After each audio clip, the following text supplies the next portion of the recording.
Po ba?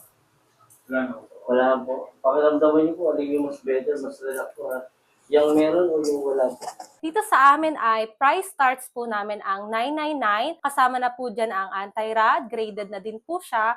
At the same time, may mga promo din po kaming frames like plastic frames, metal frames. Madalas nga sumakit ang ulo ko pag napapatutok sa computer habang nag-e-edit at kung minsan naman kapag nakamotor sa gabi parang silaw na silaw ako sa mga ilaw ng kasalubong kong sasakyan. Kaya naisip ko na mukhang sumusumpong na naman ang problema ko sa aking mata. Kaya naman ngayon at napadayo ko sa Quiapo, Manila para po-mood trip ay sinadya ko na din ang isa sa mga nagagawa ng affordable na salamin sa lugar. At yan nga ang Okyo Optical Co. Dahil for as low as 999 ay meron ka ng mapapagawang salamin sa kanila. Hello everyone, I'm Shara May Santos. I'm the sales staff of OQ Optical Co. Iniimbitahan ko po kayong pumunta sa aming optical. Open po kami ng 9 a.m. till 7 p.m. po. Dito lang yan sa Quiapo, Manila, Santa Cruz po, beside Jollibee, Paterno Gomez Street. Dito sa amin ay price starts po namin ang 999. Kasama na po dyan ang anti-rad, graded na din po siya. At the same time, may mga promo din po kaming frames like plastic frames, metal frames. Meron din po kaming sariling doktor, AR po, auto-refractometer, and manual check-up po. Kaya po, makakasigurado tayo na yung grado nyo po ay yun po talaga ang ilalagay ng doktor. Every time na mag-a-avail po kayo ng eyeglass po sa amin, pre-eye check-up na po yun. Kaya hindi na po tayo mag-worry sa ating pambayad sa doktor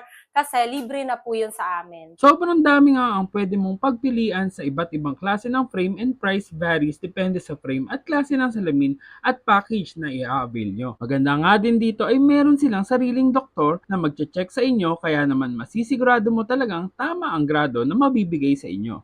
May way po ba? Wala po. Pakiramdaman niyo po, alin yung mas better, mas relax po ha? Yung meron o yung wala po? Yung meron po. Yung pantay yan.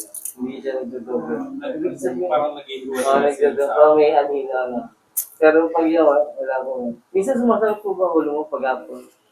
May time po. After ko nga ma-check ng doktor ay nalaman ko na meron nga akong astigmatism kaya ganun ang napipil ko kamakailan. Namili na din ako ng frame at humingi ng advice kung ano ang babagay sa akin at eto nga ang napili ko. Pinalagyan ko na din ng anti-rad blue lens para naman sa proteksyon ng aking mata at meron din itong photochromic lens para naman dagdag aesthetic at para na din hindi tayo masilaw kahit mataas ang sinag ng araw. And after 20 minutes ay eto na nga at gawa ng ating salamin na di lang pang forma, pang proteksyon na din sa ating mga mata. Kaya kung ikaw ay nag-iisip na magpagawa ng salamin, andito ang Okyos sa Carriedo at tara, dayo tayo!